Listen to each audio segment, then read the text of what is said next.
Hello students, हम लोग आज ग्रेविटेशन चैप्टर के बारे में डिस्कस करने वाले हैं। ये ग्रेविटेशन पार्ट 2 इसलिए क्योंकि हम लोग ग्रेविटेशन टॉपिक का प्रीवियस वीडियो में बना के डाल चुका हूँ यूट्यूब पे, जिसमें हम लोग आधे टॉपिक्स के बारे में डिस्कशन कर चुके थे। अब हम लोग बचे हुए आधे टॉपिक को इस वीडियो में कवर करने वाले हैं। मैं वापस आपको एक बार याद दिला देता हूँ।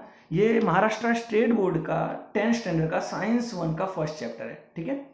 तो इसके बारे में हम लोग पूरा टॉपिक वाइज जो बचे हुए टॉपिक्स थे वो हम लोग इस वीडियो में कवर करेंगे, ठीक है। आई होप आपको समझ में आए सारा वीडियो।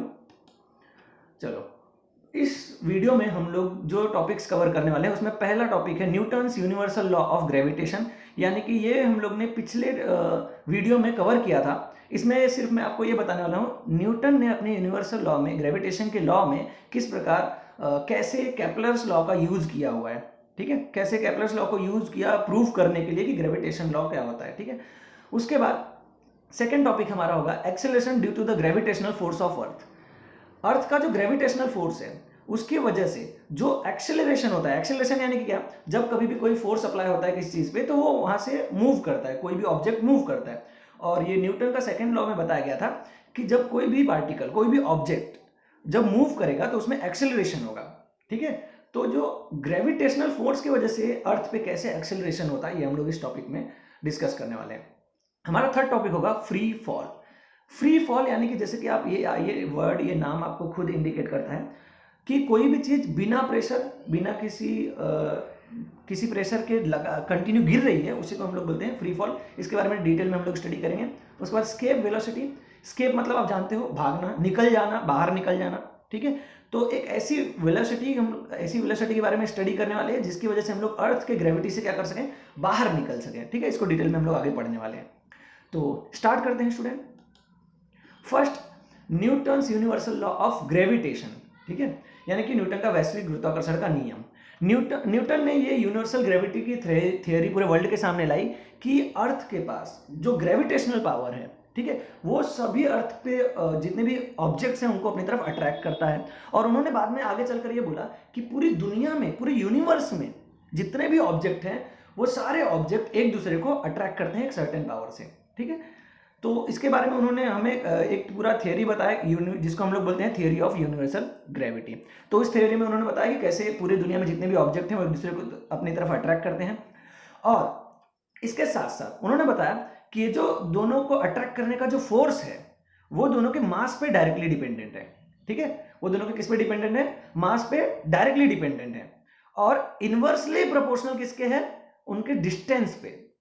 अब डायरेक्टली प्रोपोर्शनल का मतलब क्या होता है कि वो डायरेक्टली डिपेंड है, मतलब अगर उनका मास बढ़ेगा तो फोर्स भी क्या होगा उन दोनों के बीच, जो अट्रैक्शन फोर्स है, जो ग्रेविटेशनल फोर्स है वो भी बढ़ेगा, ठीक है। और अगर उनके बीच डिस्टेंस बढ़ेगा, ठीक है, अगर उनका आप दो मैग्नेट, जैसे एग्जांपल हो, दो मैग्नेट के बीच में अगर डिस्टेंस बढ़ा रहे हो तो उनके बीच में जो ग्रेविटेशनल फोर्स है वो कम होगा, अपोजिट है, इनवर्सली प्रोपोर्शनल यानी कि अपोजिट, ठीक है। ऐसा न्यूटन ने अपने ग्रेविटेशनल लॉ में बताया। अब उसके बाद ये जो है ना, ये जो सेंटेंस है कि इनवर्सली प्रोपोर्शनल है, जो ग्रेविटेशनल फोर्स है वो इनवर्सली प्रोपोर्शनल है दोनों के डिस्टेंस के, दोनों ऑब्जेक्ट के डिस्टेंस के। ये उन्होंने प्रूफ किया केपलर्स थर्ड लॉ के साथ, ठीक है। केपलर्स थर्ड लॉ का यूज करके उन्होंने ये प्रूफ किया कि दोनों के बीच में दो ऑब्जेक्ट के बीच में जो डिस्टेंस होता है वो इनवर्सली प्रोपोर्शनल है ग्रेविटेशनल फोर्स के, उन दोनों के बीच के ग्रेविटेशनल फोर्स के, मतलब एक दूसरे के उल्टा है, एक बढ़ेगा तो दूसरा कम होगा, ठीक है। अब उन्होंने कैसे प्रूव किया, चलो। If a planet is revolving around the sun in uniform circular motion, then the centripetal force acting on the planet towards the sun must be F is equal to mv square upon r। ये देखो, ये पूरा sentence है। इसमें क्या बताने की कोशिश किया है कि समझ लो कोई भी एक प्लेनेट है वो सन के चारों तरफ कंटिन्यू रोटेट कर रहा है, ठीक है, तो वो सर्कुलर मोशन होगा। अगर वो सर्कल में रोटेट कर रहा है तो कौन सा मोशन होगा, सर्कुलर मोशन। हमने प्रीवियस लेक्चर में जैसे पढ़ा था कि कोई भी ऑब्जेक्ट अगर किसी दूसरे ऑब्जेक्ट के चारों तरफ रोटेट करता है सर्कुलर मोशन में, तो ये जो सेंटर से ना जो फोर्स अप्लाई होता है वो कौन सा फोर्स होता है, सेंट्रीपिटल फोर्स, ठीक है। और सेंट्रीपिटल फोर्स अगर अप्लाई हो रहा है तो हम सब ये जानते हैं सेंट्रीपिटल फोर्स निकालने का क्या फॉर्मूला है, F is equal to mv square upon r, ठीक है। इसमें अब देखो, ये F मतलब क्या, सेंट्रीपिटल फोर्स जो सेंटर से मतलब लगाया जा रहा है या फिर प्रोवाइड हो रहा है। M मतलब क्या, मास, ये जो ऑब्जेक्ट है उसका मास, v मतलब ये सर्कल में कितनी वेलोसिटी से, कितनी स्पीड से रोटेट कर रहा है वो वेलोसिटी। r का मतलब है इसमें कि ये दोनों के बीच का जो डिस्टेंस है वो इस सर्कल का r है, रेडियस है, तो इन दोनों के बीच के डिस्टेंस को हम लोग किससे डिनोट करते हैं, r से। ठीक है, अब चलो, अब हमें अगर ये वेलोसिटी निकालनी है, ठीक है, m तो समझ लो ये फिक्स होगा, r भी हमें पता होगा ये दोनों के बीच का डिस्टेंस, लेकिन अगर हमें वेलोसिटी निकालनी है तो हम वेलोसिटी कैसे निकाल सकते हैं मालूम है? वेलोसिटी का फॉर्मूला क्या है? वेलोसिटी, अब देखो वेलोसिटी का फॉर्मूला क्या है, डिस्टेंस ट्रेवल अपॉन टाइम। ठीक है, तो अब अगर हमें समझ लो वेलोसिटी निकालनी है तो हमें क्या निकालना पड़ेगा, डिस्टेंस ट्रेवल। ये जितना डिस्टेंस यहाँ से समझ लो, यहाँ से ऑब्जेक्ट मूव करना चालू हुआ और ये पूरा डिस्टेंस ट्रेवल करके यहाँ पे वापस आया, तो ये पूरा डिस्टेंस है ना, अगर वो हमें पता रहे और जितना टाइम लगा वो पता रहे तो हम लोग वेलोसिटी निकाल सकते हैं। ठीक है, अब देखो आपको पता है ये सर्कल है, तो ये डिस्टेंस निकालने के लिए बहुत आसान है कि हमें पैरामीटर ऑफ ऑर्बिट, मतलब ये जो सर्कल है ना इसका अगर पैरामीटर पता हो तो हमें वही डिस्टेंस होगा। समझ लो, ये पूरा एरिया जितना है अगर ये पता हो ये, तो हमें क्या हो जाएगा, यही सेम हम लोग क्या ले सकते हैं, डिस्टेंस ले सकते हैं, और टाइम को हम लोग क्या लेते हैं, टी। ठीक है, तो अब देखो सर्कल का पैरामीटर है उसका फॉर्मूला क्या है, 2πr, मतलब ये जो डिस्टेंस है यहाँ जहाँ से ऑब्जेक्ट ने चालू किया था चलना और जहाँ पे खत्म किया, तो ये पूरा डिस्टेंस के जगह पे हम लोग क्या ले सकते हैं, 2πr। ठीक है, क्योंकि ये जो सर्कल है इसी का पूरा डिस्टेंस होगा कि ये कोई भी ऑब्जेक्ट कितना डिस्टेंस ट्रेवल किया। ठीक है, चलो अब चलो अगर हमें वो फॉर्मूला को देखो, आपको ये फॉर्मूला है, ये किसका फॉर्मूला है, F = mv² अपॉन r, ये फॉर्मूला है आपके पास सेंट्रीपिटल फोर्स का, याद रखो ये सेंट्रीपिटल फोर्स का फॉर्मूला है। इसमें अगर हमें समझ लो v² को सॉल्व करना है तो v के जगह पे हम लोग क्या ले, अगर v आपको फाइंड करना है तो v क्या है, v का फॉर्मूला क्या है, डिस्टेंस ट्रेवल अपॉन टाइम, मतलब distance upon time, velocity = distance upon time. Distance हमने पता किया कि अगर वो सर्कल में है तो उसका डिस्टेंस को हम लोग क्या ले सकते हैं, 2πr, टाइम की जगह मैंने क्या लिया, कैपिटल T। ठीक है, तो अब अगर v² हुआ तो इसका भी स्क्वायर होगा, तो यहाँ पे v² था तो मैंने क्या किया, अब देखो यहाँ पे mv² था, m तो अपने एज इट इज ऐसे जैसा था वैसे ही है, v के जगह पे मैंने v की वैल्यू रखी और v की वैल्यू पुट करने के बाद उसका स्क्वायर लगा दिया। ठीक है, बाकी सब सारी चीजें सेम है। अब देखो अगर मैं ये सबका स्क्वायर करता हूं तो 4², 2 का स्क्वायर 4 हो जाएगा, m एज इट इज है, π² हो जाएगा और r का भी स्क्वायर हो जाएगा। ठीक है, यहाँ पे देखोगे आप r का भी स्क्वायर हो जाएगा, लेकिन जो r का स्क्वायर है वो नीचे जो पहले से r है उससे क्या हो जाएगा, कट जाएगा, कैंसिल हो जाएगा, तो सिर्फ क्या बचेगा, सिंगल r। ध्यान से सुनो कि जो नीचे r था उससे r का स्क्वायर था, वो r² कैंसिल हो गया और उससे क्या बचा, सिंगल r। तो हमारे पास क्या है अब 4m π² अपॉन t², ये t का भी स्क्वायर हुआ था। ठीक है, अब हम लोग एक चीज जानते हैं कि हमें ये कैप्लर्स लॉ के थ्रू प्रूव करना है। ठीक है, तो कैप्लर्स लॉ में तो r क्या था, r³ था, अगर आपको याद होगा तो t² था, t² तो हमें मिल गया। कैप्लर्स थर्ड लॉ में क्या था, ये देखो कैप्लर्स थर्ड लॉ में क्या था, t² अपॉन r³, अगर आपको ये मालूम है तो t² तो हमें मिल गया है। अब ये r को क्यूब कैसे बना सकते हैं, तो हमने क्या किया मालूम है, r² का मल्टीप्लाई किया। ठीक है, किसका मल्टीप्लाई किया, r² का। लेकिन आपको मैथ्स का रूल पहले से पता है कि मैथ्स में कभी भी कोई भी भेदभाव नहीं होता। ठीक है, जैसे कि हम लोग बोलते हैं, मैथ्स के टीचर बोलते हैं कि मैथ्स में कभी भेदभाव नहीं किया जा सकता, समझ लो जिस नंबर का मल्टीप्लाई, जिस भी वर्ड का मल्टीप्लाई अपॉन के ऊपर किया जाएगा, सेम थिंग का मल्टीप्लाई कहां किया जाएगा, नीचे, तब जाके दोनों के साथ बराबरी होगी, कोई भेदभाव नहीं। तो हमने क्या किया, r² का मल्टीप्लाई ऊपर भी किया और r² का मल्टीप्लाई नीचे भी किया। ठीक है, तो r² का जैसे ही मल्टीप्लाई ऊपर किया वैसे ही मुझे क्या मिल गया, r³ हो गया, r² मल्टीप्लाई बाय r, तो हमें क्या मिल गया, r³ और नीचे क्या रह गया, r²। ठीक है, अब देखो ये जो r³ हो गया और नीचे t², इसको मैंने अलग ले लिया। आप ध्यान से अगर देखोगे ऊपर जो r³ बना था और नीचे जो t² था उसको मैंने अलग ले लिया। ठीक है, और जो बचा हुआ है 4m π² और नीचे जो r² का मैंने मल्टीप्लाई किया था वो बचा हुआ है, इसको मैंने अलग ले लिया। ठीक है, अब मैंने इसको अलग क्यों लिया है मैं आपको बताता हूं। ये देखो r³ अपॉन t², इसको अगर हम लोग कंपेयर करें t² upon r³ equal to के, ये देखो थर्ड लॉ है केपलर का, ये केपलर का थर्ड लॉ है, तो इसकी तरह सेम दिख रहा है कि नहीं। एक छोटी सी प्रॉब्लम क्या है कि इसमें देखो r³ अपॉन t² है और यहाँ पे क्या है, t² अपॉन r³, मतलब ये उल्टा है। अगर आप ध्यान से देखोगे क्या है, यहाँ पे t नीचे और यहाँ पे t ऊपर है, यहाँ पे r ऊपर है, यहाँ पे r नीचे है, मतलब ये उल्टा है। ठीक है, तो अगर ये उल्टा है तो ये जो k की वैल्यू है ये भी उल्टी होगी, मतलब यहाँ पे अगर k है तो अगर इसके सामने रखेंगे तो क्या हो जाएगा, 1/k हो जाएगा। ठीक है, तो अभी हमने क्या किया, ये पूरी वैल्यू के प्लेस पे मैंने क्या रख दिया, 1/k। r³/t² के प्लेस में मैंने क्या रख दिया, 1/k। अब देखो 1 में मल्टीप्लाई होगा तो वही सेम मतलब सेम वर्ड्स आने वाले, सेम नंबर आने वाले, इसलिए 1 को नहीं भी लिखोगे तो भी चलेगा, 1/k। ठीक है। अब देखो ये पूरा जो इक्वेशन है ना, उसमें एक चीज आप नोटिस करोगे, 4 क्या कभी चेंज हो सकता है? 4 एक नंबर है, उसकी वैल्यू कभी नहीं चेंज हो सकती। मास, कोई भी अगर ऑब्जेक्ट है उसका मास कभी नहीं चेंज होता, वो किसी भी प्लेनेट पे हो, कहीं पे भी, उसका मास कभी चेंज होने वाला नहीं है। पाई भी एक कांस्टेंट है, पाई की वैल्यू कभी नहीं चेंज हो सकती, 3.14 या फिर 22/7, इसकी भी वैल्यू कभी चेंज नहीं हो सकती। के क्या है? केप्लर्स कांस्टेंट है। ठीक है, के क्या है? केप्लर्स कांस्टेंट है, जिसका वैल्यू कभी चेंज होने वाला नहीं है। मतलब ये पूरा का पूरा इतना जो हमें देख रहे हो ना, इतना पार्ट, ये पूरा का पूरा क्या है? कांस्टेंट, मतलब इनकी वैल्यू कभी चेंज होने वाली नहीं है, कभी डिफर करने वाली नहीं है। पर आर है ना, आर की वैल्यू डिफर कर सकती है, मतलब दो ऑब्जेक्ट के बीच का जो डिस्टेंस है वो चेंज हो सकता है। ठीक है, तो हमने ये सबको, अगर समझ लो ये सब कांस्टेंट है, इनको अलग रख दिया तो बचेगा क्या? सिर्फ 1/r², मतलब 1/r² बचेगा, क्योंकि ये तो कभी चेंज होने वाला है नहीं, तो इसको समझ लो हम लोग साइड में रखते हैं। ठीक है, ये हमेशा साथ में रहेगा लेकिन कभी चेंज होने वाला नहीं है, तो ये कभी नहीं चेंज होने वाला। अगर तो ये जो फोर्स है वो सिर्फ और सिर्फ किस पे डिपेंड है? r² पे। याद रखो, ये सेंट्रीपिटल फोर्स किसके ऊपर डिपेंड है? सिर्फ r² पे। मतलब दो ऑब्जेक्ट के बीच में जो डिस्टेंस होता है ना, जो दो ऑब्जेक्ट के बीच डिस्टेंस होता है, उन्हीं दोनों के डिस्टेंस के बीच में ये फोर्स डिपेंड करता है। अगर दोनों का डिस्टेंस बढ़ेगा, ठीक है, तो फोर्स क्या हो जाएगा? कम। जैसे दो मैग्नेट के बीच में डिस्टेंस बढ़ाओगे तो फोर्स क्या हो जाएगा? कम हो जाएगा। और दोनों के डिस्टेंस कम करोगे तो फोर्स क्या हो जाएगा? ज्यादा। ये देखो, तो यहाँ पे केप्लर्स लॉ का यूज करके उन्होंने प्रूव किया, ये केप्लर्स लॉ का यूज किया हुआ है।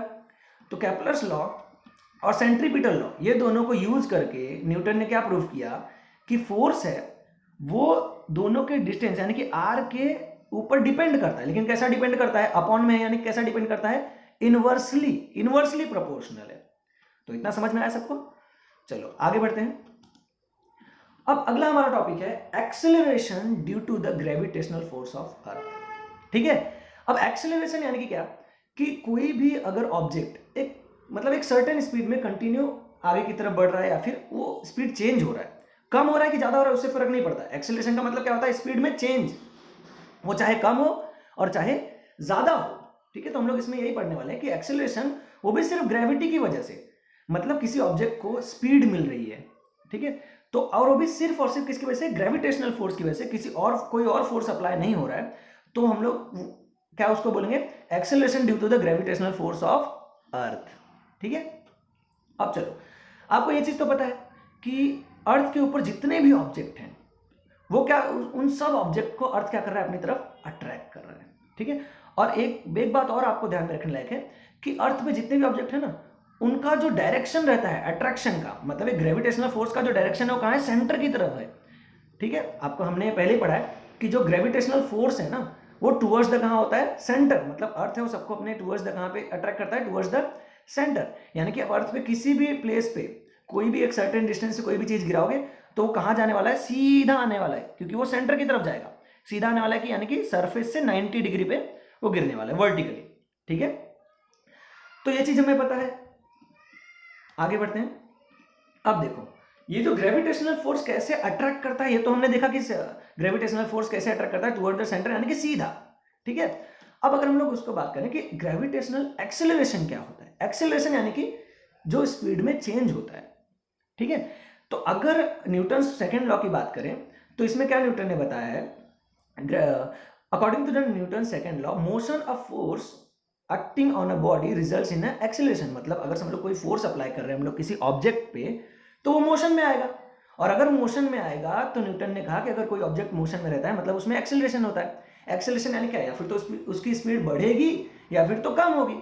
ठीक है, बढ़ेगी तो वो एक्सेलरेशन पॉजिटिव एक्सेलरेशन होगा, कम होगी तो वो एक्सेलरेशन निगेटिव एक्सेलरेशन होगा। ये हमने 9th में पढ़ा था। ठीक है, और अगर वो ना स्पीड बढ़ रही है और ना स्पीड कम हो रही है तो एक्सेलरेशन क्या होगा? Zero acceleration. ठीक है, 3 टाइप के एक्सेलरेशन होते हैं, निगेटिव, पॉजिटिव और जीरो।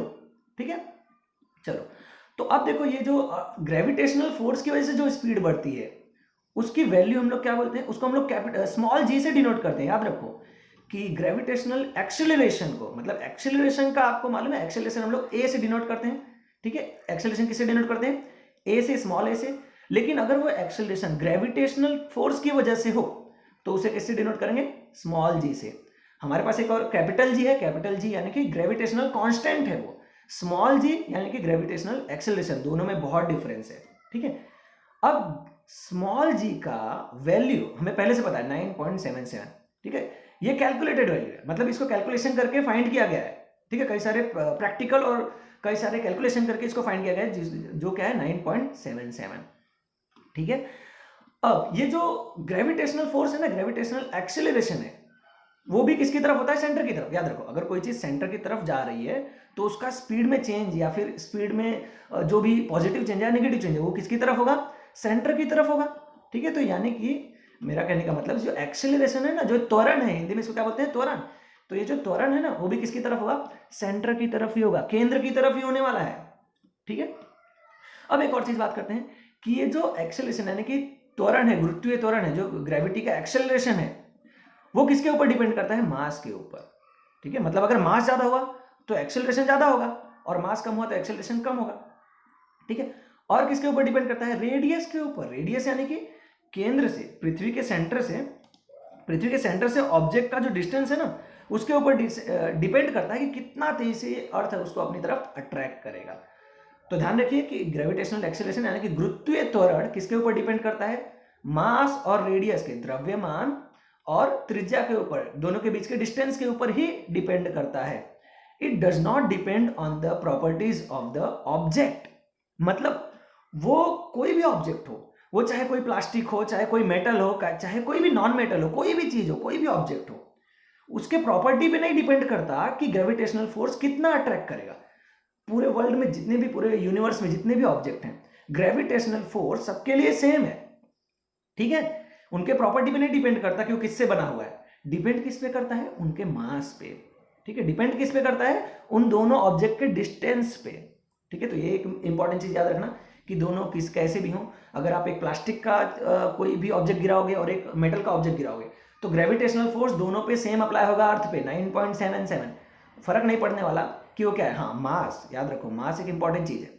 अगर आप सेम मास का गिराओगे तो सेम टाइम पे गिरेगा। मास, आप कोई भी मेटल लोगे तो उसका मास ज्यादा हो जाएगा तो जल्दी गिरेगा, प्लास्टिक लोगे तो उसका मास कम हो जाएगा तो वो थोड़ा सा पीछे गिरेगा, ठीक है। लेकिन ग्रेविटेशनल फोर्स सब पे क्या होगा? सेम अप्लाई होगा, ठीक है। इसके बारे में आगे भी थोड़ा बहुत मैं आपको बताता हूं। वेरिएशन इन वैल्यू ऑफ जी। चलो, क्या अर्थ पे, अगर ये क्वेश्चन है कि क्या अर्थ पे जितने भी ऑब्जेक्ट हैं, ठीक है, वो जहां पे भी अर्थ पे, क्या सब जगह अर्थ पे सेम वैल्यू होता है जी का? तो इसका आंसर है नहीं, ठीक है। अब नहीं क्यों? एक इसको देखो, तीन अलग अलग वेरिएबल है, वेरिएशन है ग्रेविटेशनल फोर्स के। पहला, सरफेस पे। चलो, सरफेस पे देखो कैसे चेंज होता है। आपको मालूम है कि इक्वेटर और पोल है, ठीक है। इक्वेटर और क्या है? पोल है अर्थ पे। इक्वेटर और पोल यानी कि आपको देखो, अर्थ पे, अर्थ पूरा सर्कल नहीं है, आप सभी पहले जानते हो कि अर्थ क्या है, पूरा सर्कल नहीं है। अर्थ पूरा सर्कल ना होते हुए एक ओवल टाइप है, मतलब एक अंडे के आकार का है, ठीक है। तो कहीं से सेंटर का डिस्टेंस कम है और कहीं से सेंटर का डिस्टेंस क्या है? ज्यादा, ठीक है। अब इससे क्या इफेक्ट पड़ता है? फोर्स है ना, जो ग्रेविटेशनल फोर्स है, वो डिस्टेंस के ऊपर मैटर करता है। अगर डिस्टेंस ज्यादा होगा तो फोर्स कम हो जाएगा, और डिस्टेंस कम होगा तो फोर्स ज्यादा हो जाएगा, ठीक है। मतलब देखो, यहाँ पे डिस्टेंस कम है, अगर हम लोग पोल पे बात करें, ये दोनों साइड पे डिस्टेंस कम है अर्थ का और सेंटर का, तो यहाँ पे अगर कोई समझ लो, जैसे आप यहाँ पे खड़े हो तो आपको ग्रेविटेशनल फोर्स ज्यादा अप्लाई होगा, ठीक है। आपको, आप पे ग्रेविटी ज्यादा लगने वाली है, क्योंकि यहाँ आपके और अर्थ के सेंटर के बीच में ग्रेविटेशन कम है। सॉरी, आपके और अर्थ के सेंटर के बीच में जो डिस्टेंस है वो कम है, इसलिए ग्रेविटी ज्यादा होगी। अब अगर हम लोग बात करें नेक्स्ट, अगर आप यहाँ पे हो, ठीक है, इक्वेटर पे हो, तो अर्थ के सेंटर में और आपके बीच डिस्टेंस ज्यादा हो गया। डिस्टेंस ज्यादा होगा तो क्या होगा? फोर्स कम अप्लाई होगा। याद रखो, जितना सेंटर से डिस्टेंस ज्यादा बढ़ाओगे उतना ग्रेविटेशनल फोर्स क्या हो जाएगा? कम होता जाएगा। तो याद रखो, अर्थ सरफेस पे जो सबसे कम डिस्टेंस है, जहां पे सबसे ज्यादा ग्रेविटेशनल फोर्स है, वो है 9.832 मीटर पर सेकेंड स्क्वायर, और जहां पे सबसे कम होगा वहां पे कितना होगा? 9.78 मीटर पर सेकेंड स्क्वायर, ठीक है। ये तो हुआ अर्थ का शेप की वजह से, अर्थ सरफेस है जो, उसके शेप की वजह से, उसके आकार की वजह से जो ग्रेविटेशनल फोर्स पे चेंजेस आए वो। सेकंड की बात करते हैं, change by height, change with height. मतलब समझ लो कि अर्थ सरफेस पे ही एक अर्थ सरफेस से हम लोग थोड़ा और हाइट पे जाने लगे। ठीक है, जितने भी आप हाइट पे जाओगे अर्थ सरफेस से, जब समझ लो कहीं पे भी अर्थ सरफेस से जितनी हाइट पे जाने लगोगे ना, उतना क्या हो जाएगा, सेंटर से डिस्टेंस बढ़ता जाएगा। ठीक है, और देखो याद रखो, डिस्टेंस बढ़ेगा तो ग्रेविटेशनल फोर्स क्या होगा, कम होगा। ठीक है, इसका देखो मैंने कुछ एग्जांपल दिया हुआ है। अर्थ के सरफेस पे जब देखो डिस्टेंस अर्थ सरफेस से तो जीरो है, तो अर्थ के सरफेस से जब डिस्टेंस जीरो है यानी कि अर्थ के सरफेस पे ही है, तो ग्रेविटी कितना होगा, 9.8। ठीक है, ये एक्सेलरेशन है, याद रखो ग्रेविटेशनल एक्सेलरेशन है, वो कितना होगा, 9.8। माउंट एवरेस्ट यानी कि अर्थ सरफेस से 8.8 किलोमीटर दूर, 8.8 किलोमीटर ज्यादा, वहां पे भी कितना होगा, 9.8। अब आप सोचोगे कि अरे इतना 8 किलोमीटर चला गया तो 9.8 ही क्यों, क्योंकि अर्थ के पूरे सरफेस के कंपेयर में माउंट एवरेस्ट का जो हाइट है ना 8.8 किलोमीटर, वो नथिंग है, मतलब ना के बराबर है। समझ में, आप समझ लो अगर आप अंतरिक्ष में जाओगे, आप स्पेस में जाओगे, तो वहां से देखोगे तो आपको माउंट एवरेस्ट थोड़ी नहीं दिखने वाला है कि वो उतना ऊंचा है, अलग से नहीं दिखेगा। ठीक है, तो याद रखो कि 8.8 डिस्टेंस पे भी जाने के बाद अर्थ सरफेस से ग्रेविटेशनल एक्सेलरेशन कितना होता है, 9.8 ही रहता है। अब अगर हम लोग समझ लो बलून, आपको बड़ा वाला बलून दिखता है ना, गैस बलून जो दिखता है, वो आसमान में जो जाता है, वो मैक्सिमम हाइट कितना जा सकता है, 36.6 तक जा सकता है। ठीक है, और इतना डिस्टेंस बढ़ने पे ग्रेविटेशनल एक्सेलरेशन पे देखो थोड़ा बहुत चेंज हो जाएगा, 9.8 से कितना हो जाएगा, 9.7, क्योंकि आप क्या कर रहे हो, अर्थ सरफेस से दूर जा रहे हो, ऊपर जा रहे हो, ऊपर जा रहे हो, तो सेंटर से क्या हो रहा है, डिस्टेंस बढ़ रहा है, डिस्टेंस बढ़ रहा है तो ग्रेविटेशनल फोर्स क्या हो रहा है, कम हो रहा है। अब समझ लो अगर 400 किलोमीटर दूर चले गए, समझ लो कोई सैटेलाइट है, जैसे वेदर सैटेलाइट है, वो अर्थ सरफेस से 400 किलोमीटर दूर है, अर्थ सरफेस से कितना दूर है, 400 किलोमीटर दूर, तो सेंटर से भी बहुत दूर हो गया। ठीक है, अब सेंटर से दूर हो गया तो ग्रेविटी देखो कम हो गई, 8.7 हो गया ग्रेविटेशनल एक्सेलरेशन। ठीक है, उसके बाद अगर हम लोग बात करें कुछ कम्युनिकेशन सैटेलाइट की जो और दूर रहती है, आपको मालूम है ना कि सैटेलाइट अलग अलग डिस्टेंस पे हम लोग यहाँ से डिप्लॉय करते हैं, तो समझ लो एक दूसरी सैटेलाइट है, वो कहाँ है, और दूर है, अर्थ से ज़्यादा दूरी पर है, 35,700 किलोमीटर पे, तो डिस्टेंस सेंटर से और ज़्यादा बढ़ गया। तो जब डिस्टेंस सेंटर से और ज़्यादा बढ़ गया तो ग्रेविटेशनल एक्सेलरेशन क्या हो जाएगा, और कम हो जाएगा, और अब देखो कितना कम हो गया, 0.225। ठीक है, यानी कि डिस्टेंस आपको देखो, इस एग्जांपल सिर्फ इतना समझाना है कि सेंटर से जितना दूर लेके जाओगे किसी ऑब्जेक्ट को, तो जितना डिस्टेंस बढ़ते जाएगा उतना फोर्स क्या हो जाएगा, उतना ग्रेविटेशनल एक्सेलरेशन या फिर फोर्स क्या होता जाएगा, कम होता जाएगा। ठीक है, थर्ड है change with depth. Change with depth मतलब क्या, कि समझ लो ये तो डिस्टेंस आपने बढ़ाते गए ना, आप ऊपर लेते गए बढ़ाते गए, अगर समझ लो हम लोग अर्थ के अंदर सेंटर के पास लेते आ रहे तो, मतलब अर्थ सरफेस से नीचे की तरफ लेके आ रहे तो, डेप्थ की तरफ लेके आ रहे तो डिस्टेंस कम होता जाएगा। ठीक है, और डिस्टेंस कम होता जाएगा तो ग्रेविटेशनल फोर्स यानी कि ग्रेविटेशनल एक्सेलरेशन क्या होगा, बढ़ेगा। ठीक है, तो एक चीज याद रखना कि अगर हम लोग अर्थ सरफेस से नीचे की तरफ जाए, यानी कि जैसे सी लेवल से, मतलब समुद्र के पानी में हम लोग अंदर की तरफ जा रहे हैं, ठीक है, तो वहां पे हम लोग समझ लो 8, 10, 15, 20 किलोमीटर अंदर जाने लगे, या फिर और अर्थ के सरफेस से चाहे जितना अंदर जाने लगे, तो वहां पे ग्रेविटेशनल फोर्स जो है यानी कि ग्रेविटेशनल एक्सेलरेशन वो क्या होता जाएगा, कम होता, सॉरी बढ़ता जाएगा, क्योंकि डिस्टेंस कम होता जा रहा है, डिस्टेंस कम होगा तो ग्रेविटेशनल फोर्स क्या हो जाएगा, बढ़ेगा। ठीक है, आई होप आपको समझ में आएगा। आगे बढ़ते हैं, अगला टॉपिक है आपका मास और वेट।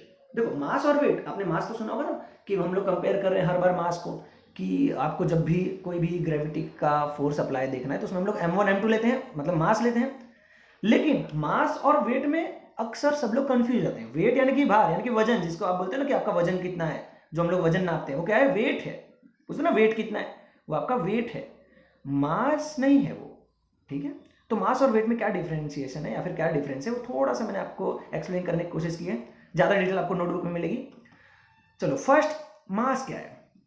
मास क्या मालूम है, mass is nothing but matter present in the object, मतलब जो टोटल मैटर, कोई एक ऑब्जेक्ट है उसमें समझ लो एक बॉक्स है, ये मेटल बॉक्स है, ठीक है, इसमें जो टोटल मैटर प्रेजेंट है ना, तो उसका जो वैल्यू है, इसमें जो पूरा जो मैटर प्रेजेंट है, इसमें जितना भी मैटर है, जितनी भी चीजें हैं, जितने भी पार्टिकल्स हैं, उसका जो वैल्यू है, टोटल वैल्यू है, उसको हम लोग क्या बोलते हैं, मास। ठीक है, अब वेट किसे बोलते हैं, ये जो ऑब्जेक्ट है ना पूरे मैटर के साथ, उसको जितने फोर्स से ग्रेविटी कोई ऑब्जेक्ट अट्रैक्ट करता है, ठीक है, वो जितने फोर्स से, समझ लो अर्थ की बात करते हैं एग्जांपल, कि अर्थ पे इस मेटल को अर्थ जितने फोर्स से अट्रैक्ट करेगा ना, उस फोर्स को हम लोग क्या बोलते हैं, वेट। ठीक है, जैसे समझ लो मैं एग्जांपल लेता हूँ, इसका मास है ना 5 kg है। एग्जाम्पल इसका मास कितना है 5 kg, मतलब इसके अंदर जो मैटर है टोटल उसका मास कितना है 5 kg, लेकिन उसका वेट 5 kg नहीं होगा, क्योंकि उसको अर्थ अपनी तरफ प्रेशराइज अपनी तरफ अट्रैक्ट करेगा, अपनी तरफ अट्रैक्ट करेगा तो इसमें फोर्स अप्लाई होगा, ठीक है। तो ये जो फोर्स अप्लाई होगा वो 10 टाइम ज़्यादा होगा, क्योंकि ग्रेविटेशनल कितना आपको अभी हमने पढ़ा कि जो ग्रेविटेशनल एक्सेलरेशन है, यानी कि ग्रेविटी कितने एक्सेलरेशन से अट्रैक्ट करेगी 9.8, यानी कि अराउंड 10, ठीक है। तो 5 kg को अगर 10 से हम लोग मल्टीप्लाई करें तो कितना आपका वेट आ जाएगा 50 न्यूटन, ठीक है। कितना वेट आ जाएगा 50 न्यूटन, ठीक है। तो ये मास और वेट अलग अलग है। मास मतलब क्या, इसमें जितना टोटल मैटर है, और वेट मतलब कितने फोर्स से अर्थ अट्रैक्ट या फिर कोई भी प्लैनेट अट्रैक्ट करता है इस मास को, ठीक है। एसआई यूनिट मास की क्या है केजी है, एसआई यूनिट वेट की क्या है न्यूटन है, ठीक है। मास एक स्केलर क्वांटिटी है, मतलब इसका कोई डायरेक्शन नहीं है, ठीक है, एक स्केलर क्वांटिटी है, ये चारों तरफ सेम है। पर वेट है ना, इसका डायरेक्शन है, ये एक वेक्टर क्वांटिटी है, मतलब इसका एक फिक्स डायरेक्शन है। और आप जानते हो कि इसका डायरेक्शन कहाँ होगा अर्थ की तरफ, अर्थ के सेंटर की तरफ। वेट का डायरेक्शन कहाँ होगा अर्थ के सेंटर की तरफ। तो ये एक पॉइंट याद रखना कि ये स्केलर क्वांटिटी है, यानी कि इसका कोई भी दिशा फिक्स नहीं है, कोई भी दिशा निश्चित नहीं है, पर वेट की दिशा निश्चित है, ठीक है। और कहाँ अर्थ की तरफ, पृथ्वी की तरफ, ठीक है। अगला बात करें हम लोग, जो मास है ना, द्रव्यमान है, उसका वैल्यू किसी भी प्लेनेट पे जाओगे चेंज नहीं होगा, सेम ही रहेगा। यहाँ पे 5 kg, अर्थ पे अगर 5 kg है तो अगर आप मून पे जाओगे तो भी 5 kg रहने वाला है, क्योंकि मैटर तो वही रहने वाला है ना, उसमें से कोई चीज गायब नहीं होने वाली। तो मास किसी भी प्लेनेट पे चेंज नहीं होने वाला, द्रव्यमान किसी भी जगह पे किसी भी और ग्रह पे चेंज होने वाला नहीं है, लेकिन वेट चेंज हो जाएगा। वेट क्यों चेंज होगा, क्योंकि वेट किसके ऊपर डिपेंड है कि जो प्लेनेट है ना उसको कितना अट्रैक्ट करता है। अर्थ पे है तो अर्थ कितना अट्रैक्ट करता है, मून पे है तो मून कितना अट्रैक्ट करता है। आपको पता ही होगा कि मून अर्थ से कम अट्रैक्ट करता है, मून की जो ग्रेविटी है वो अर्थ से कम है, यानी कि वहां पे वेट भी क्या होगा अर्थ के कंपेयर में कम होगा, ठीक है। तो वेट हर जगह चेंज होता है, जितने भी प्लेनेट पे जाओगे हर जगह चेंज होगा, पर मास कभी चेंज होने वाला नहीं है, ठीक है। आई होप आपको समझ में आओ। Next slide. अगला हमारा टॉपिक है फ्री फॉल। फ्री फॉल यानी कि क्या, फ्री फॉल का अगर डेफिनेशन में बोलूँ तो फ्री फॉल एक सिंपल चीज है कि जब कोई भी ऑब्जेक्ट एक सर्टेन डिस्टेंस से कभी सरफेस पे गिर रहा है, ठीक है, और उसमें कोई फोर्स अप्लाई नहीं है, याद रखो वो सरफेस पे गिर रहा है, उसके ऊपर कोई फोर्स अप्लाई नहीं किया हुआ है, आपने उसको फेंका नहीं है, ठीक है। वो सरफेस पे गिर रहा है तो उसको कौन खींच रहा है अपनी तरफ, सरफेस अपनी तरफ खींच रहा है, यानी कि अर्थ अपनी तरफ खींच रहा है। तो उस पर कौन सा फोर्स अप्लाई है, ग्रेविटेशनल फोर्स। यानी कि अगर हम लोग डेफिनेशन की बात करें कि कोई भी अगर पार्टिकल है, कोई भी ऑब्जेक्ट है, अगर वो सिर्फ और सिर्फ ग्रेविटेशनल फोर्स से अगर गिर रही है, लगातार कंटिन्यू गिर रही है, ठीक है, तो उसको हम लोग क्या बोलेंगे फ्री फॉल। फ्री में गिर रही है ना, एग्जाम अगर सिंपल लैंग्वेज में बोले तो फॉल मतलब गिरना, फ्री मतलब क्या फ्री में कोई कुछ अप्लाई नहीं किया हुआ है, कोई प्रेशर नहीं है, कोई फोर्स नहीं है उस पर, सिर्फ एक लौता फोर्स है, एक ही फोर्स है। कौन सा फोर्स है, ग्रेविटेशनल फोर्स, ठीक है। तो अब समझ लो अगर गुरुत्वाकर्षण की वजह से कोई एक चीज देखो, अगर ये समझ लो ये आप हो, आप क्या किया, आपके हाथ में कोई ऑब्जेक्ट है, आप उसको हाथ में पकड़े हो, अब आपने क्या किया मालूम है, सिर्फ छोड़ दिया अपने हाथ से, याद रखो आपने कुछ धक्का नहीं दिया है, फेंका नहीं है, आपने क्या किया सिर्फ हाथ से छोड़ दिया, तो वो क्या होगा नीचे गिरने लग गया। अब अगर नीचे गिर रहा है तो उसको कौन अट्रैक्ट कर रहा है, ग्रेविटी अट्रैक्ट कर रही है, उसके ऊपर क्या और कोई फोर्स है, कोई ताकत है नहीं, उसको सिर्फ ग्रेविटी अट्रैक्ट कर रही है। तो जो कंटिन्यू गिर रहा है ना, और बिना किसी दूसरे फोर्स के, बिना किसी दूसरे ताकत के, सिर्फ ग्रेविटेशनल यानी गुरुत्वाकर्षण बल के, तो इस फोर्स को हम लोग क्या, इस प्रोसेस को हम लोग क्या बोलते हैं, फ्री फॉल। समझ में आया आपको। एक चीज है, एक छोटा सा पॉइंट है कि ये जो फ्री फॉल है ना, ये यहाँ पे पूरी तरीके से सच नहीं होगा। क्यों, मैं आपको ये बोला क्यों सच नहीं होगा, क्योंकि फ्री फॉल मतलब कोई भी चीज़ आप जैसे यहाँ पे इस ऑब्जेक्ट को आपने गिराया तो यहाँ पे एयर है, हवा है ना, यहाँ पे जो हवा है ना उसको कंटिन्यू अपोज करेगा, मतलब रोकेगा, यानी कि वो जिस स्पीड से गिरना चाहिए था थोड़ा बहुत तो चेंज आएगा उसमें, ठीक है। तो ये फ्री फॉल क्या है, पूरा ट्रू है, पूरा करेक्ट आंसर आने वाला है फ्री फॉल का नहीं, ठीक है। पर बहुत सारे कुछ साइंटिस्ट ने प्रैक्टिकल किया, और कहाँ प्रैक्टिकल किया, वैक्यूम में। कहाँ प्रैक्टिकल किया, वैक्यूम में, जहाँ पे कोई एयर नहीं है। तो उन्होंने पाया कि ट्रू फॉल जो है ना, ट्रू फ्री फॉल कहाँ सिर्फ पॉसिबल है, सिर्फ और सिर्फ वैक्यूम में, जहाँ की इस कोई भी ऑब्जेक्ट को कोई अपोज ना करे, एयर अपोज ना करे, ठीक है। और एक्सेलरेशन का मतलब देखो, स्टार्ट में स्पीड कितना है 0, जब आपके हाथ में था तो स्पीड कितना है 0, अगले सेकंड में स्पीड कितना है 9.8, उसके अगले सेकंड में 19.6, उसके अगले सेकंड में 29.4। मतलब क्या एक्सेलरेशन, मतलब क्या लगातार स्पीड क्या हो रहा है, चेंज हो रहा है, अब बढ़ रहा है स्पीड, क्योंकि ग्रेविटेशनल लगातार क्या कर रहा है अपनी तरफ और तेज खींचते जा रहा है, ठीक है, आप इसमें देखोगे 9.8 9.8 9.8 कंटिन्यू प्लस होते गए हर एक सेकंड पे। समझ में आया आपको? चलो अब देखो, क्या ग्रेविटी तो मतलब समझ लो अगर कोई ग्रेविटेशनल फोर्स है, अगर कोई समझ लो जैसे एक सरफेस है, सरफेस अगर नीचे की तरफ जा रहा है तो ग्रेविटेशनल फोर्स तो प्लस होगा, मतलब प्लस 9.8, अगले सेकंड प्लस 9 पॉइंट और, फिर अगले सेकंड प्लस 9 पॉइंट और। पर अगर समझ लो सरफेस से अगर कोई ऊपर की तरफ जाए, तो किसी ऑब्जेक्ट को हमने ऊपर की तरफ फेंका तो क्या होगा मालूम है? जितना आप स्पीड से फेंकोगे, आपने कोई एक पत्थर ऊपर फेंक के देखो, जितना स्पीड से फेंकोगे वो क्या होता जाएगा, और स्लो होता जाएगा, स्लो होता जाएगा, स्लो होता जाएगा, एक सर्टेन डिस्टेंस जाएगा जहाँ पे क्या हो जाएगा, जीरो। मतलब उसकी स्पीड क्या हो रही है, कम हो रही है। तो मैंने पहले ये बताया, अगर स्पीड बढ़ेगा तो एक्सेलरेशन क्या होगा, पॉजिटिव एक्सेलरेशन। अगर स्पीड कम होगा, कंटिन्यू स्पीड क्या होता है, वेलोसिटी क्या होती है, कम होती गई, तो एक्सेलरेशन भी क्या होगा, निगेटिव एक्सेलरेशन होगा। मतलब आप सरफेस से, आप जमीन से अर्थ पे खड़े हुए ऊपर कुछ फेंकोगे तो कंटिन्यू क्या होगा, स्पीड 9.8 कम होता जाएगा उसका, और धीरे धीरे क्या हो जाएगा, उसका स्पीड जीरो हो जाएगा। और ये जो कम हो रहा है ना स्पीड, इसको हम लोग नेगेटिव एक्सेलरेशन बोलते हैं। समझा आपको? इसको क्या बोलते हैं, नेगेटिव एक्सेलरेशन, क्योंकि वहाँ पे स्पीड कंटिन्यू क्या हो रहा है, कम हो रहा है। ठीक है, ये जो एक्सेलरेशन ना पॉजिटिव और नेगेटिव, ये जो ग्रेविटेशनल एक्सेलरेशन है, उसका यूज मून और आर्टिफिशियल सैटेलाइट में भी होता है। समझ लो ये मून है, या अर्थ के सामने देखो मून है, या फिर कोई भी आर्टिफिशियल सैटेलाइट है, वो अर्थ के चारों तरफ क्या कर रही है, रोटेट कर रही है। याद रखो, अर्थ के चारों तरफ क्या कर रही है, कंटिन्यू रोटेट कर रही है। ठीक है, अब कैसे रोटेट कर रही है, देखो अर्थ क्या कर रहा है, अपनी तरफ अट्रैक्ट करता है। अब देखो ये रुकी हुई नहीं है, ये अपनी अगर ये रुकी हुई होती ना तो अर्थ की तरफ आ जाती, लेकिन ये रुकी हुई नहीं, मोशन में है। अर्थ अपनी तरफ अट्रैक्ट किया तो थोड़ा सा अर्थ की तरफ बाइंड होकर आगे की तरफ बढ़ गई, क्योंकि वो मोशन में थी तो आगे की तरफ बढ़ गई। फिर आगे की तरफ बढ़ते बढ़ते अब अर्थ ने उसको आगे नहीं बढ़ने दिया, देखो अर्थ ने उसको आगे नहीं बढ़ने दिया, अपनी तरफ अट्रैक्ट किया, तो आगे ना बढ़ के अर्थ की तरफ फिर से अट्रैक्ट हो गई। ठीक है, फिर भी आगे बढ़ गई। ठीक है, मतलब वो क्या हो रही है कि सीधा नहीं निकल पा रही है, क्योंकि सीधा निकलने के लिए उसको कौन रोक रहा है, अर्थ अपनी ग्रेविटी से वापस खींच ले रहा है। अब क्या हो मालूम है, यहाँ पे एक बहुत तेजी से स्पीड में अर्थ ने अपनी तरफ अट्रैक्ट किया, तेजी से अट्रैक्ट किया तो क्या होगा, ये तेजी से आगे की तरफ बढ़ गई, लेकिन अर्थ की तरफ ना आके सीधा चली गई। अब देखो स्पीड क्या होने लगी, धीरे धीरे कम होने लगी। समझे? क्योंकि ग्रेविटी से क्या कर रहे हैं, दूर जा रहे हैं, तो स्पीड क्या होने लगी, कम। अब स्पीड धीरे धीरे क्या हो गया, स्पीड धीरे धीरे जीरो हो गया। यहाँ पे स्पीड क्या हो गया, जीरो। फिर अर्थ ने अपनी तरफ अट्रैक्ट किया तो वो जीरो के बाद वापस क्या होने लगा, बढ़ने लगा, मतलब अर्थ की तरफ आने लगा। ठीक है, तो ये कंटिन्यू ये चीज़ हमेशा होती रहती है कि स्पीड क्या हो रही है, कम हो रही है, अर्थ की तरफ आते हुए बढ़ रही है, फिर अर्थ की तरफ से, अर्थ से दूर जाते हुए कम हो रही है। तो ये भी एक तरीके का फ्री फॉल हुआ ना, क्योंकि यहाँ पे कौन सा, अच्छा बताओ यहाँ पे कौन सा फोर्स अप्लाई है, सिर्फ और सिर्फ ग्रेविटेशनल फोर्स। यहाँ पे कौन सा फोर्स अप्लाई हो रहा है, सिर्फ और सिर्फ ग्रेविटेशनल। ये पूरा मूवमेंट किसकी वजह से हो रहा है, सिर्फ और सिर्फ ग्रेविटेशनल फोर्स की वजह से हो रहा है। आपको मैंने पहले ही बताया कि अगर कोई भी ऑब्जेक्ट अर्थ की तरफ अट्रैक्ट हो रहा है, वो भी सिर्फ ग्रेविटेशनल फोर्स से, और कोई भी उस पर फोर्स अप्लाई नहीं है, तो वो क्या है, फ्री फॉल है। मतलब इसमें भी क्या हो रहा है, फ्री फॉल हो रहा है। ठीक है, चलो अब देखो एक पोटेंशियल एनर्जी, ग्रेविटेशनल पोटेंशियल मतलब क्या, अगर कोई ऑब्जेक्ट है, अगर उसको एक प्लेस पे रखे हो, ठीक है, किसी भी प्लेस में है, किसी भी जगह पर है, तो उसके अंदर कोई तो एनर्जी होगी ना, उसको हम लोग क्या बोलते हैं, पोटेंशियल। मतलब एक फिक्स, एक स्पेसिफिक प्लेस पे होता है ना जो ऑब्जेक्ट, उसमें क्या होता है, पोटेंशियल एनर्जी होता है। और वो कौन सा होता है, ग्रेविटेशनल पोटेंशियल एनर्जी। समझा? जो कि हर ऑब्जेक्ट में रहता है। ठीक है, और ग्रेविटेशनल पोटेंशियल एनर्जी का जो फॉर्मूला है वो क्या है, mgh। आपको किसी प्लेस पे समझ लो कोई ऑब्जेक्ट है, उसके अंदर कितना पोटेंशियल एनर्जी है वो फाइंड करना है, तो आप कौन से फॉर्मूले से निकालोगे, mgh। ठीक है, तो अब समझ लो एक एग्जाम, इसमें देखो कुछ एग्जांपल है। अगर समझ लो कोई अर्थ सरफेस पे है, ठीक है, कोई भी ऑब्जेक्ट है वो कितना है, अर्थ सरफेस पे है, तो उसका पोटेंशियल एनर्जी जीरो होगा। अब जीरो कैसे होगा, अर्थ सरफेस पे है, यानी कि अर्थ से हाइट कितना है, zero, zero multiply by mg, answer कितना आएगा, जीरो।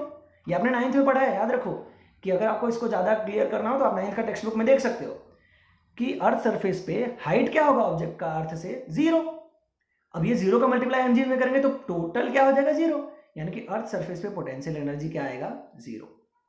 समझ में आया इतना? उसके बाद अगर हम लोग समझ लो एकदम इनफाइनाइट डिस्टेंस पे रख देते हैं, समझ में आया आपको? इनफाइनाइट डिस्टेंस मतलब अर्थ से बहुत दूर, ठीक है, फिर भी वो जीरो, पोटेंशियल एनर्जी जीरो हो जाएगा। अब आपको एक क्वेश्चन आएगा कि अरे नजदीक रखे तो जीरो, क्योंकि हाइट जीरो हुआ, अब तो हाइट बढ़ा दिए। लेकिन अगर आप अर्थ से इनफाइनाइट डिस्टेंस मतलब क्या, बहुत दूर, तो अगर आप पृथ्वी से बहुत दूर कोई चीज रखोगे तो ग्रेविटी तो जीरो हो जाएगी ना, हाँ या नहीं? आपने देखा ना कि अगर अर्थ से यानी कि पृथ्वी से दूर लेके जाओगे किसी ऑब्जेक्ट को, तो वो दोनों के बीच का जो ग्रेविटेशनल फोर्स है वो क्या हो जाएगा, कम होते जाएगा। और इनफाइनाइट डिस्टेंस मतलब बहुत दूर है, ठीक है। अगर बहुत ज़्यादा दूर है तो जी जो है ग्रेविटेशनल एक्सेलरेशन वो कम होते होते होते होते होते जीरो हो जाएगा। और अगर ये जीरो हुआ तो पूरा आंसर क्या हो जाएगा, जीरो, ठीक है। अब हम लोग बात करें कि अर्थ पे है लेकिन थोड़ा एक डिस्टेंस पे है, ठीक है। अर्थ पे ये लेकिन क्या है, समझ लो ये अर्थ सरफेस है, ये अर्थ सरफेस है आपका, यहाँ से थोड़ा डिस्टेंस पे कोई ऑब्जेक्ट है, ठीक है, थोड़े डिस्टेंस पे कोई, थोड़े हाइट पे रखा है मैंने कोई ऑब्जेक्ट, तो उसके अंदर पोटेंशियल जो एनर्जी होगा वो लेस देन जीरो होगा।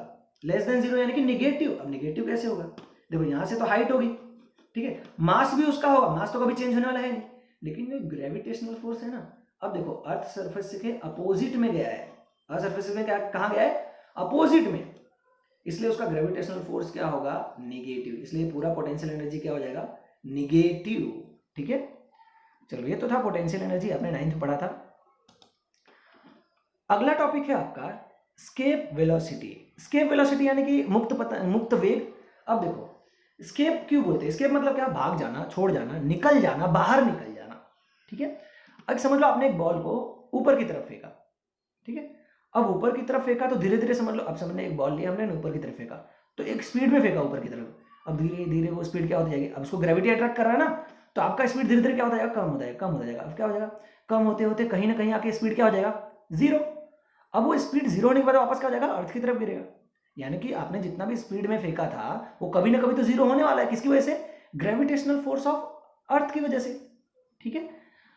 पर अब समझ लो जब ये अगर हमें अगर ये समझ लो निकालना है कि कितना दूर तक जाएगा, जो मैंने अपने बॉल फेंका है वो कितना दूर तक जाएगा, ये निकालने के लिए आप जितना ताकत लगाओगे उतना दूर तक जाएगा। देखो याद रखो, its maximum height depends on it's initial velocity, मतलब आप जितने स्पीड में उसको फेंकोगे ना वो उतना ही दूर जाएगा। कम स्पीड में फेंकोगे तो कम स्पीड में कम दूर तक ऊपर जाएगा, अगर ज़्यादा स्पीड में फेंकोगे तो ज़्यादा दूर तक ऊपर जाने का चांसेस है, ठीक है।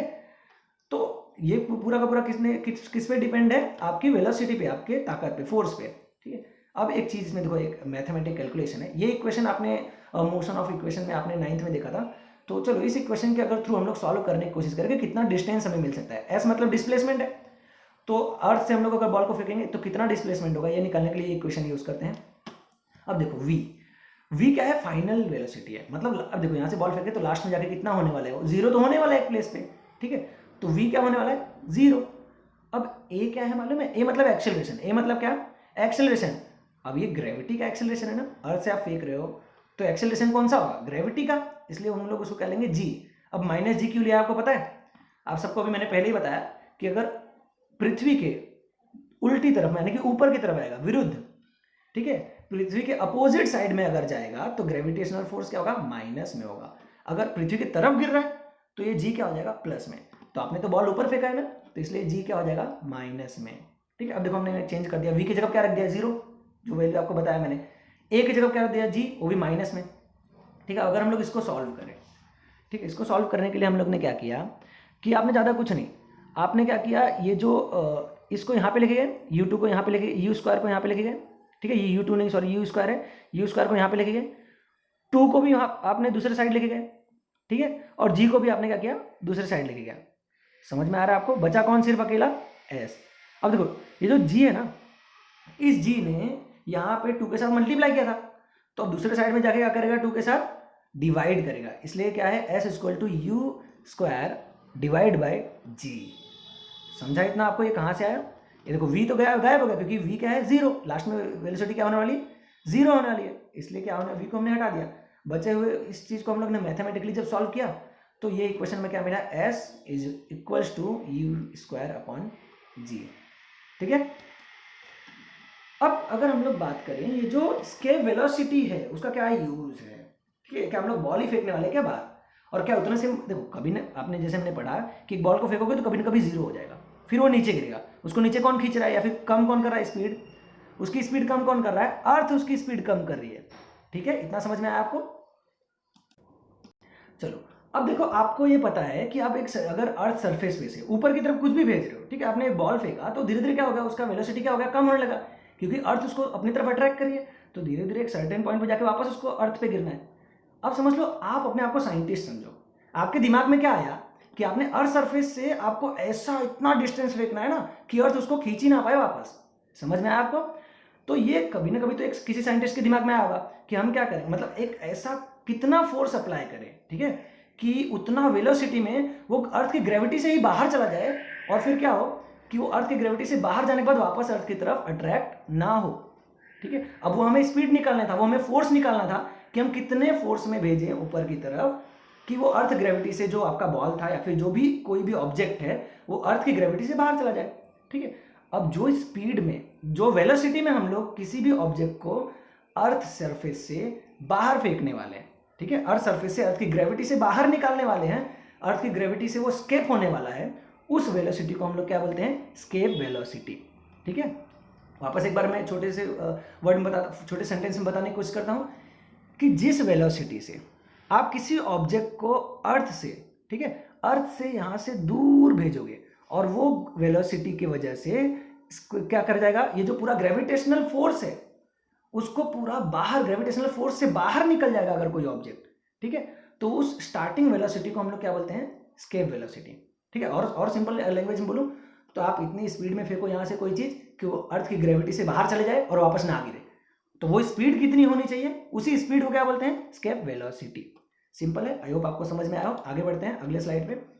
यहाँ पे देखो आपको सॉल्व करके दिया हुआ है कि स्केप वेलोसिटी कितना, मतलब अगर समझ लो किसी साइंटिस्ट ने ये सोचा तो सोच के आपकी तरह बैठ नहीं गए, उन्होंने सॉल्व किया बाद में कि वो स्केप वेलोसिटी कितना होगा। सॉल्व कैसे किया, आपको यूनिवर्सल लॉ तो पता है एनर्जी का, कि एनर्जी कभी चेंज नहीं होती, एनर्जी कभी डिस्ट्रॉय नहीं होती और एनर्जी कभी फॉर्म नहीं होती। मतलब हमेशा एक एनर्जी का जो फॉर्म है वो दूसरे एनर्जी के फॉर्म में कन्वर्ट होता है।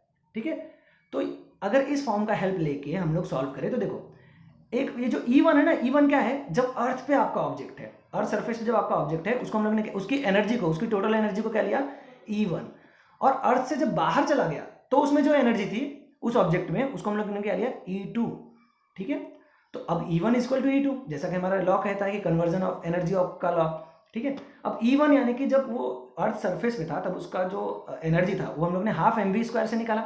ठीक है, अब स्पेस में जाने के बाद, यानी कि आपके ग्रेविटेशनल फोर्स से बाहर निकलने के बाद, दूर जाने के बाद, जो उस ऑब्जेक्ट में जो फोर्स है, जो एनर्जी है, वो क्या, वो हमने निकालने के लिए कौन सा फॉर्मूला यूज किया, Gm/m/r।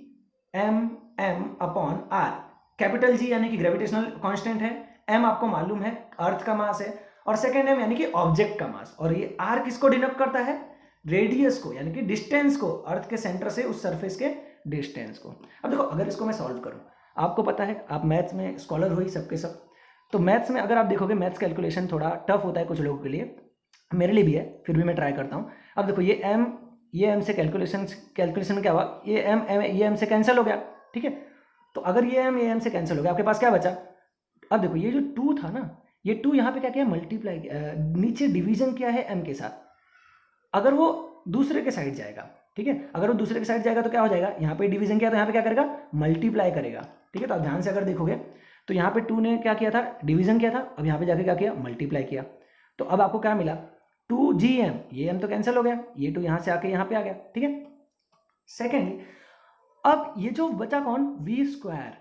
अब v² को आप यहाँ पे लाओगे तो अंडर रूट में आ जाएगा, आपको पता है जैसे कि आप मैथ्स में स्कॉलर हो ही, कि स्क्वायर को जब हम लोग इज इक्वल्स टू के दूसरे साइड में लेके आते हैं तो अंडर रूट में कन्वर्ट हो जाता है। ठीक है, अब देखो आपको एक फॉर्मूला मिल गया, स्केप वेलोसिटी का फॉर्मूला मिल गया, आप सब साइंटिस्ट हो। ठीक है, आपने क्या निकाला, स्केप वेलोसिटी का फॉर्मूला निकाल लिया। ठीक है, ये एक फॉर्मूला, याद रखो ये एक फॉर्मूला है जिसको आप लोग यूज कर सकते हो। अब इसको अगर मैं आगे सॉल्व करके वो पूरा वैल्यू निकालने की कोशिश करूं, ठीक है, तो देखो जी, अब देखो आपको पता होगा पहले से कि ये जो स्मॉल g है ना, अब देखो यहाँ पे आपको स्मॉल g दिख रहा है, मैं आपको बताता हूँ, एक जो ग्रेविटेशनल एक्सेलरेशन है ना, उसका फॉर्मूला क्या है, उसको निकालने का फॉर्मूला क्या है, Gm/r²। आपको यहाँ पे देखो Gm और r तो दिख ही रहा है, r² नहीं दिख रहा, अरे तो क्या करना है, सिंपल है, जब नहीं दिखे तो ला दो। तो हमने क्या किया, यहाँ पे मल्टीप्लाई कर दिया नीचे r से, तो नीचे r से आपने मल्टीप्लाई किया तो r² हो जाएगा ना, चलो हमारा Gm/r² मिल गया। तो हमने क्या किया, Gm/r² के जगह पे क्या लिख दिया, g लिख दिया। लेकिन मैथ्स में कभी भेदभाव नहीं होता, याद रखो, मैं ऐसा टीचर हूँ कभी भेदभाव नहीं करता, आप भी कभी भेदभाव नहीं करोगे। तो आपने नीचे अगर r के साथ मल्टीप्लाई किया है तो आप ऊपर भी क्या करोगे, r के साथ मल्टीप्लाई करोगे। ठीक है, तो जो आपने ऊपर r के साथ मल्टीप्लाई किया था वो बचा है। ठीक है, ये तो पूरा Gm/r² तो कन्वर्ट हो गया स्मॉल g में। अब जो ऊपर का आपका आर है वो तो बचा ही है, तो आपका जो अगला बचा हुआ पार्ट है वो क्या है, 2, ये पूरा जो कन्वर्ट हुआ था स्मॉल जी में वो, और जो आपका आर बचा हुआ था वो, तो 2 स्मॉल जी कैपिटल आर, ये भी एक फॉर्मूला है। ठीक है, आप ये भी फॉर्मूला यूज़ कर सकते हो स्केप वेलोसिटी के लिए, और ये भी फॉर्मूला यूज़ कर सकते हो स्केप वेलोसिटी के लिए। ठीक है, ये सब कांस्टेंट है, याद रखो, ये जो वैल्यू है ना ये भी कांस्टेंट है, ये भी वैल्यू ये भी कांस्टेंट है। तो हम लोग अगर इसका आंसर फाइंड करने की कोशिश करें, 2 जी का वैल्यू क्या है 9.8, आप पहले से पढ़े हो। आर यानी कि रेडियस, तो अर्थ का रेडियस कितना है 6.4 इंटू 10⁶। अगर हमने इसको सॉल्व किया और अंडर रूट किया तो हमें आंसर क्या आता है 11.2 km/s। मतलब ये है हमारा, हमें क्या मिल गया स्केप वेलोसिटी। मतलब आप अर्थ पे से इतनी स्पीड से किसी को भेजोगे 11.2 km/s की स्पीड से अगर कोई ऑब्जेक्ट बाहर फेंकोगे, तब जाके वो क्या करेगा, अर्थ की ग्रेविटी से बाहर चला जाएगा। अगर इससे स्पीड कम हुई ना बेटा, तो क्या होगा मालूम है, तुम्हारा घूम के तुम्हारे सर पे ही गिरेगा। इसीलिए मिनिमम स्पीड कितनी होनी चाहिए 11.2 km/s। याद रखो, पर मिनट नहीं, पर आवर नहीं, पर सेकंड का स्पीड होना चाहिए। ठीक है, तो अब आपको समझ में आया कि जो रॉकेट भेजते हैं वो कैसे भेजते हैं, और रॉकेट की स्पीड मिनिमम स्पीड कितनी रहनी चाहिए। ठीक है, ये मिनिमम स्पीड है, इससे ज़्यादा भी स्पीड हम लोग रख सकते हैं। अब आप बोलोगे इससे ज़्यादा स्पीड सर क्यों रखेंगे, तो उसका आंसर है कि हमें सिर्फ बाहर फेंक के मज़ा थोड़ी लेना है, बाहर फेंक के दूसरे प्लेनेट पे भेजना है ना उसको। तो दूसरे प्लेनेट पे जाने के लिए उसको थोड़ा और एनर्जी हमें देना पड़ेगा, मतलब थोड़े और स्पीड में उसे भेजना पड़ेगा, ताकि वो दूसरे प्लेनेट के ग्रेविटेशनल फोर्स के अंदर पहुंच सके। लेकिन मिनिमम स्पीड कितनी होनी चाहिए 11.2 km/s। अब डिपेंड करता है आप किस प्लेनेट के पास भेज रहे हो, तो उसके हिसाब से आप इसकी कैलकुलेशन करोगे और इसकी स्पीड को और बढ़ा सकते हो। समझ में आया? देखो याद रखो कि अगर ये थोड़ा बहुत कम ज़्यादा हुआ ना स्पीड में, तो अगर इससे कम हुआ स्पीड तो घूम के तुम्हारे सर पे गिरेगा, और तुम्हारे सब साइंटिस्ट, और अगर स्पीड ज़्यादा हुआ तो पता चला कि आप जहाँ भेज रहे थे उससे भी आगे निकल गया। ठीक है, तो इसलिए जो साइंस के आपने जो सुने होंगे, इसरो ने ये किया, इसरो ने मंगलयान भेजा, चंद्रयान भेजना, वो इतना आसान नहीं था। वो लोग ने यही सब कैलकुलेशन करके ये सब किया हुआ है। समझ में आया आपको? चलो, आई होप आपको समझ में आएगा। आगे बढ़ते हैं। चलो, आपका चैप्टर खत्म हो चुका है, कुछ इंटरेस्टिंग चीज़ें आपको बताने वाला हूँ। ठीक है, और आपके टेक्स्ट बुक में है, जैसे डू यू नो, आप देखते हो छोटा छोटा पैराग्राफ देते हैं इंटरेस्टिंग करके, जिसको आपके टीचर्स स्किप कर देते हैं। मैं आपको बस थोड़े से पॉइंट्स में बताने की कोशिश करता हूँ। पहला इंटरेस्टिंग चीज़ क्या है, पहला इंटरेस्टिंग फैक्ट आपने सुना होगा ना, low tide high tide. Low tide और हाई टाइड भी किसकी वजह से होता है मालूम है? वो भी है रिजल्ट ऑफ मून्स ग्रेविटी। समझा?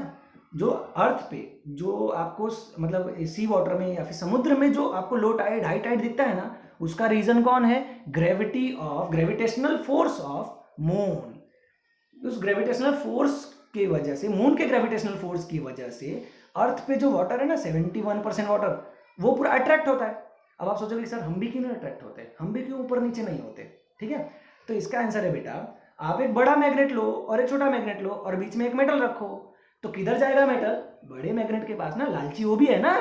तो सेम वैसा है कि हम अर्थ पे हैं और अर्थ का ग्रेविटेशनल फोर्स ज़्यादा है, हमारे ऊपर एक्ट कर रहा है, तो कहाँ मून उतने दूर से खींच पाएगा इसलिए हम अर्थ पे बने रहते हैं, अर्थ सरफेस पे। अर्थ पे पूरा 71% वाटर क्वांटिटी है। ठीक है, और पूरा पानी उठ के चंद्रमा पे नहीं चले जा रहा है। समझे? लो टाइड हाइट का मतलब क्या? बस वो पानी के फ्लो में थोड़ा मतलब अप एंड डाउन हो रहा है। मतलब क्या, पानी थोड़ा ऊपर नीचे हो रहा है। याद रखो कि पानी थोड़ा क्या हो रहा है, ऊपर नीचे हो रहा है, पानी में थोड़ी हलचल हो रही है, पानी उठ के चंद्रमा पे नहीं जाने वाला। ठीक है, तो ये है लो और हाई टाइड का आंसर, कि ये किसकी वजह से होता है? मून की ग्रेविटी की वजह से। ठीक है, और ये दिन में 2 बार आपको देखने मिल सकता है, और डिपेंड करता है अलग अलग प्लेस पे देखने मिलेगा। कहीं पे लो टाइड रहेगा तो कहीं पे हाई टाइड, दोनों एक ही जगह पे नहीं रहने वाला। ठीक है, इसके बारे में आप डिटेल में आप पढ़ सकते हो। अगला है ग्रेविटेशनल वेव्स। देखो, ग्रेविटेशनल वेव्स ये हमें आइंस्टीन ने बताया था कि ग्रेविटी है ना वो वेव्स फॉर्म में रहती है। ठीक है, वेव्स फॉर्म मतलब आप पानी में एक पत्थर फेंको तो पानी में चारों तरफ गोल गोल रिंग बनता है ना, मजा आता है ना देखने में बचपन में। ठीक है, तो वो जो रिंग है ना वो वेव्स हैं। तो आइंस्टीन ने कहा कि ये जो अर्थ की जो ग्रेविटी है ना वो भी वेव फॉर्म में होती है। ठीक है, तो उस टाइम के जो बाकी लोगों ने था वो बोले वाह वाह वाह, कुछ भी मतलब कुछ भी तुम बोलोगे हम मान लेंगे, तो किसी ने माना नहीं। ठीक है, पर उसके 100 ऑफ ईयर्स के बाद जब काफ़ी सारा कैलकुलेशन हुआ, रिसर्च हुआ, तब लोगों ने माना कि जो आइंस्टीन ने बोला था वो एकदम करेक्ट था।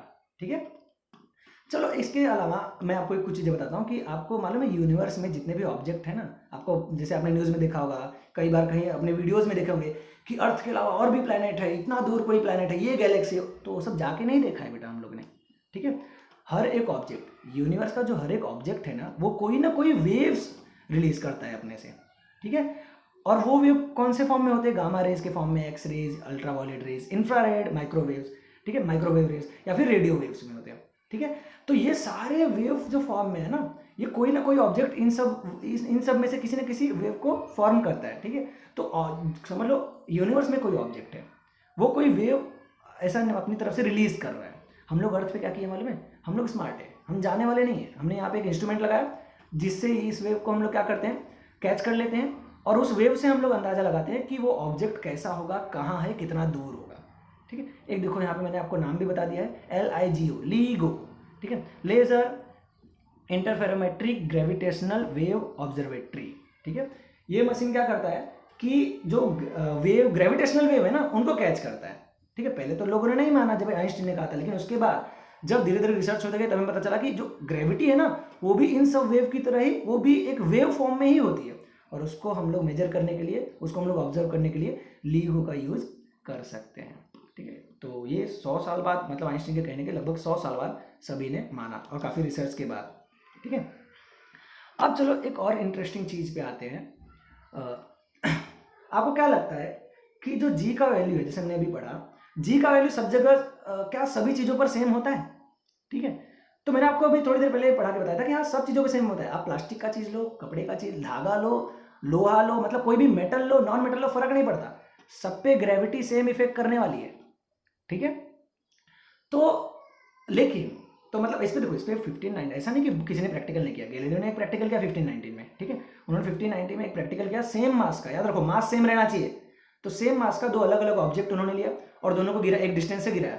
ठीक है, और एक डिस्टेंस से गिराने के बाद क्या हुआ, दोनों सेम टाइम पे नीचे पहुंचे। इससे क्या प्रूफ हुआ कि आप कोई भी अलग अलग टाइप के ऑब्जेक्ट लोगे, उसको अगर गिराओगे एक डिस्टेंस से, तो ग्रेविटी उसे सेम फोर्स से अट्रैक्ट करेगी।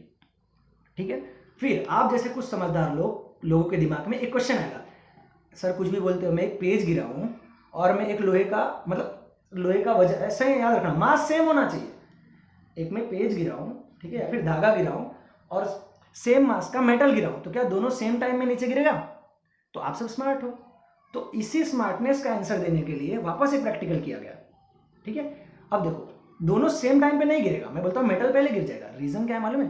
क्योंकि जो आपका पेज है ना, या फिर आपका जो थ्रेड है, धागा है, उसको जो एयर है ना, एयर, हवा, वो ज्यादा अपोज कर रहा है, और मेटल को उतना अपोज नहीं कर रहा, क्योंकि सरफेस ज्यादा किसका रहेगा? पेज का। ठीक है, समझ लो आपने पेज गिराया तो उसको हवा रोक रही है, और जो मेटल है ना, जो लोहा है, उसको हवा उतना ज्यादा नहीं रोक पा रही है। देखो, अर्थ दोनों को सेम तरीके से अट्रैक्ट कर रहा है, लेकिन हवा दोनों को सेम तरीके से रोक नहीं रही है। पेज को आपके, जो धागे को आपको ज्यादा रोकेगी, और मेटल को आपके कम रोकेगी, क्योंकि फ्रिक्शन ज्यादा किसका होगा, किसका ज्यादा अपोजिट पावर होगा? पेज के लिए। ठीक है, तो साइंटिस्ट ने क्या किया, कई सारे एक्सपेरिमेंट हुए, कई सारे साइंटिस्ट ने क्या किया, वैक्यूम में सेम प्रैक्टिकल किया, जहाँ पे हवा ही नहीं है।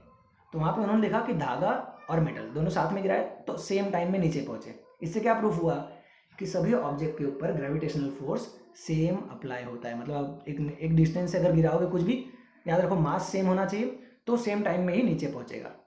समझ में आया आपको? एक चलो अगला, एक बहुत ही इंटरेस्टिंग, जो लोग स्पेस में ज़्यादा इंटरेस्ट रखते हो, स्पेस साइंस में बहुत ज़्यादा इंटरेस्ट रखते हो, तो वो लोग एक चीज़ देख लो कि स्पेस में मालूम है, स्पेस शटल्स रहते हैं, स्पेस क्राफ्ट रहते हैं, उसमें वेट, मतलब एकदम वेटलेस होता है सारी चीज़ें। वेटलेस यानी क्या? किसी को अपना वेट पता नहीं चलता, कोई भी ऑब्जेक्ट का वेट पता नहीं चलता। अभी क्यों नहीं पता चलता? आपको लगेगा कि ग्रेविटी नहीं होगी, आपको क्या लगेगा कि मतलब वो दूर रहते हैं अर्थ से, इसलिए वहाँ पे ग्रेविटी नहीं होगी। नहीं नहीं नहीं, ऐसा नहीं है, वहाँ पे 11% ग्रेविटी रहती है। ठीक है, 11% या उससे कम की ग्रेविटी वहाँ पे रहती है। मतलब अर्थ सरफेस से कम ग्रेविटी रहेगी, लेकिन 11% या उससे कम की ग्रेविटी रहेगी। अगर मतलब पूरी ग्रेविटी से बाहर फेंक दिए ना, तो बाहर चला जाएगा, अर्थ के पास भी नहीं रुकेगा। ठीक है, तो अब अगर वहाँ पे ग्रेविटी है थोड़ी बहुत, तो वहाँ पे वेट जीरो क्यों आता है, मतलब एकदम जीरो के बराबर में क्यों आता है? उसका आंसर है कि वहाँ पे लगातार फ्री फॉल हो रहा है। फ्री फॉल मतलब समझ रहे हो? और जितनी ग्रेविटी है ना, उस ग्रेविटी से क्या हो रहा है, उस ग्रेविटी से लगातार वो क्या कर रहा है, अर्थ की तरफ अट्रैक्ट हो रहा है, लेकिन वो क्या कर रहा है, लगातार मतलब चारों तरफ घूम रहा है। ठीक है, तो इसलिए वो फ्री फॉल की वजह से, मतलब समझ लो अगर दोनों चीज़ एक साथ, कोई चीज़ एक गिर रही है तो उसका वेट हवा में कितना होगा, 0, क्योंकि वो जितनी ग्रेविटी है उतना तो वो अट्रैक्ट हो जा रहा है ना, उतना तो आ ही रहा है, तो इसलिए उसका वेट कितना होगा, 0। अब ये मत सोचना कि स्पेसक्राफ्ट गिर जाता है अर्थ पे, नहीं, वो अर्थ के चारों तरफ क्या होता है, रोटेट होता है। जैसे मैंने आपको थोड़ी देर पहले मून का यानी कि चंद्रमा का बताया था कि वो फ्री फॉल की वजह से कैसा ऐसा आता है, फिर गोल गोल घूमता रहता है, वैसा स्पेस क्राफ्ट भी लगातार कंटिन्यू क्या करता है, अर्थ के चारों तरफ रोटेट करता रहता है। ठीक है, चलो, थैंक यू सो मच। आपको आई होप समझ में आया हो। कोई भी डाउट हो तो आप कमेंट सेक्शन में पूछ सकते हो, ठीक है। और आई होप आपको मैंने ज़्यादा से ज़्यादा ईजी लैंग्वेज में समझाने की कोशिश की हो। कोई चीज़ आपको पसंद आए या ना पसंद आए आप कमेंट कर सकते हो, और ज़रूर आप पूरा वीडियो देखो, अच्छे से समझने की कोशिश करो, और all the best, good luck.